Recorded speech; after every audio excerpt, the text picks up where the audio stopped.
I am Rizwan and you are watching Rizwan rankers. आज हम discuss करेंगे business entity concept. Business entity concept, it is also called separate entity concept और economic entity concept. तो इसके तीन नाम हैं: बिजनेस एंटिटी कंसेप्ट, सेपरेट एंटिटी कंसेप्ट, and the third one is economic entity concept। इस कंसेप्ट को हम एक्सप्लेन करेंगे और इसके इम्प्लीकेशंस को समझाएंगे और साथ साथ ये बताएंगे इससे रिलेटेड सीए फाउंडेशन में किस तरह के क्वेश्चन पूछे जाते हैं। तो आइए सबसे पहले हम इसके मीनिंग को समझते हैं। According to this concept, a business is separate from its owner। यानी ये कंसेप्ट क्या कहता है? A business is separate from its owner, यानी बिजनेस ओनर से अलग है। अगर इसको दूसरे शब्दों में बात करें, in other words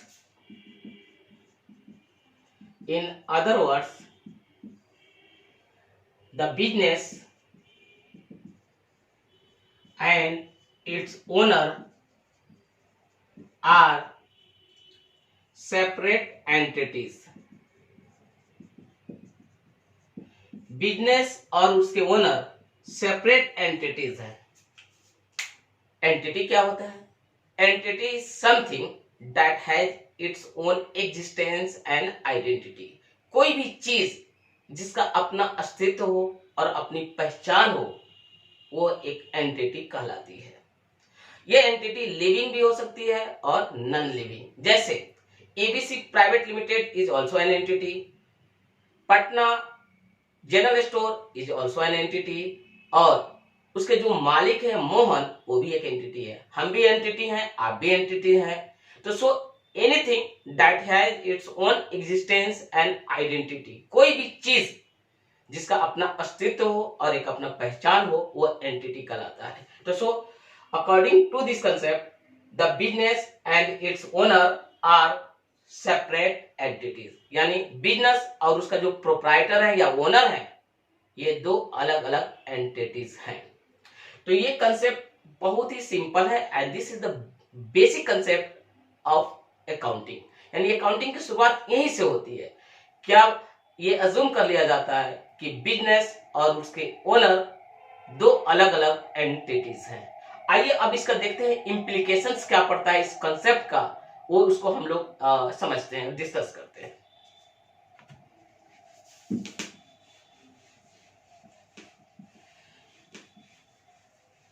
implications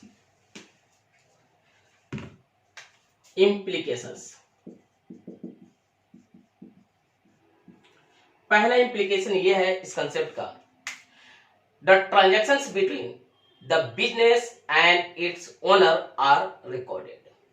the transactions between the business and its owner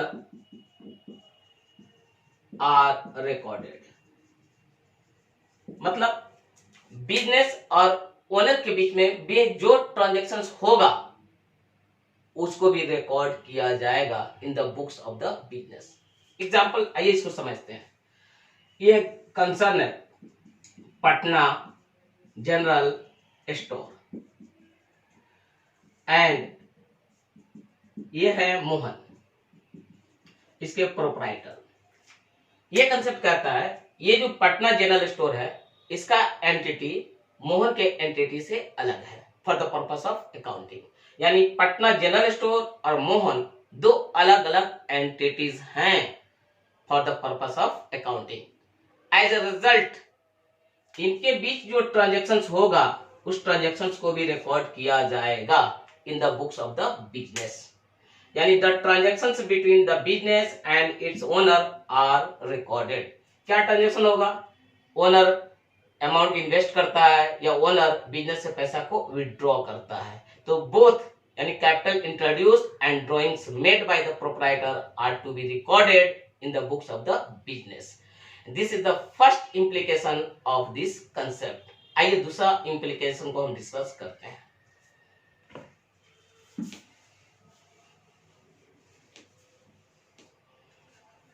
transactions are classified as business transaction and personal transactions। यानी ट्रांजैक्शंस दो ग्रुप में बढ़ जाएंगे, बिजनेस ट्रांजैक्शन और personal transaction, according to the concept of separate entity concept. देखिए, अब सवाल है कि बिजनेस ट्रांजैक्शन क्या होगा और पर्सनल ट्रांजैक्शन क्या होगा। यहां पे एक थर्ड पार्टी है करीम। जिस ट्रांजैक्शन का कम से कम एक पार्टी बिजनेस होगा वो बिजनेस ट्रांजैक्शन होगा और उसी ट्रांजैक्शन को बिजनेस के बुक्स में रिकॉर्ड किया जाएगा। याद रखिए, उस ट्रांजैक्शन का कम से कम एक पार्टी बिजनेस होना चाहिए। अगर जिस ट्रांजैक्शन का एक भी पार्टी बिजनेस नहीं है वो ट्रांजैक्शन पर्सनल ट्रांजैक्शन है और उसको बिजनेस के बुक्स में रिकॉर्ड नहीं किया जाएगा। जैसे कैपिटल इंट्रोड्यूस या ड्राइंग्स मेड, ये किसके किसके बीच में हो रहा है? यानी ओनर ने कैपिटल लाया या ड्राइंग किया, बिजनेस और प्रोप्राइटर यानी ओनर के बीच में हुआ, इसका एक पार्टी बिजनेस है, तो this transaction are categorised as business transactions. दूसरी तरफ देखिए, बिजनेस ने करीम से माल परचेज किया या माल बेचा, यानी किसी तरह का ट्रांजैक्शन वो करीम के साथ किया, इसका भी एक पार्टी बिजनेस है और ये बिजनेस ट्रांजैक्शन है और इसको बिजनेस के बुक्स में रिकॉर्ड किया जाएगा। दूसरी तरफ देखिए कि मोहन ने करीम को अपना बेटा का ट्यूशन फी पे किया या अपने वाइफ के लिए साड़ी के पेमेंट किया या फिर मोहन अपना पर्सनल इनकम टैक्स पे किया। इन तीनों ट्रांजैक्शंस में आप देखें कहीं भी बिजनेस इन्वॉल्व नहीं है। Payment of personal income tax of Mohan या payment for the purchase of sari for Mohan wife या payment of tuition fee of Mohan sons, तो ये मोहन और किसी और आदमी के बीच में हो रहा है, यानी इसका कोई भी पार्टी बिजनेस नहीं है। Hence this transactions are categorised as personal transactions और पर्सनल ट्रांजैक्शंस को बिजनेस के बुक में रिकॉर्ड नहीं किया जाएगा। तो यही कंसेप्ट है जो कि अकाउंटेंट को रोकता है कि तुम पर्सनल ट्रांजैक्शन को बिजनेस के बुक्स में रिकॉर्ड नहीं करो। अगर कोई अकाउंटेंट पर्सनल ट्रांजैक्शन को बिजनेस के बुक्स में रिकॉर्ड कर दिया, जैसा कि personal income tax of the owner को बिजनेस के बुक्स में खर्चा के रूप में दिखा दिया गया, तो ये वायलेशन है सेपरेट एंटिटी कंसेप्ट का। तो ट्रांजैक्शंस को दो ग्रुप में बांटने के लिए यानी बिजनेस ट्रांजैक्शन और पर्सनल ट्रांजैक्शन, इसके लिए रिस्पॉन्सिबल सेपरेट एंटिटी कंसेप्ट है। यानी ये भी it is another implication of this concept. तो याद रखिएगा कि ट्रांजैक्शंस को दो कैटेगरी में बांटा गया है, business transaction and personal transactions as a result of separate entity concept, and it is the business transactions that are recorded in the books of the business and not personal transactions। अब business transaction को आपने समझा, a transaction involving the business is called a business transaction, a transaction not involving business is a personal transaction and these transactions are not recorded in the books of the business। आइए third implication देखते हैं।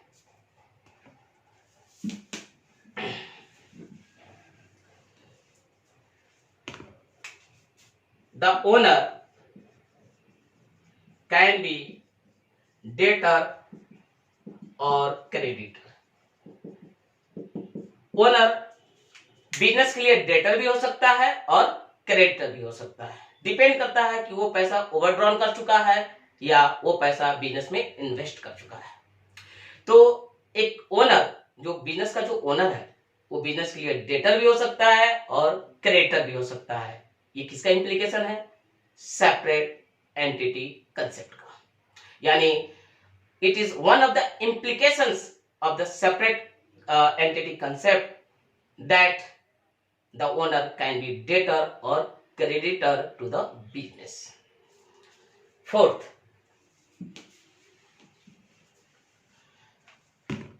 the following accounts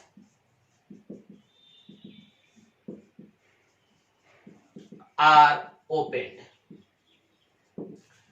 capital account,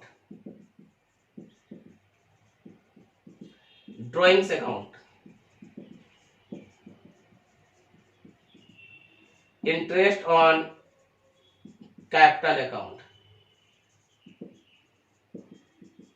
interest on drawing account.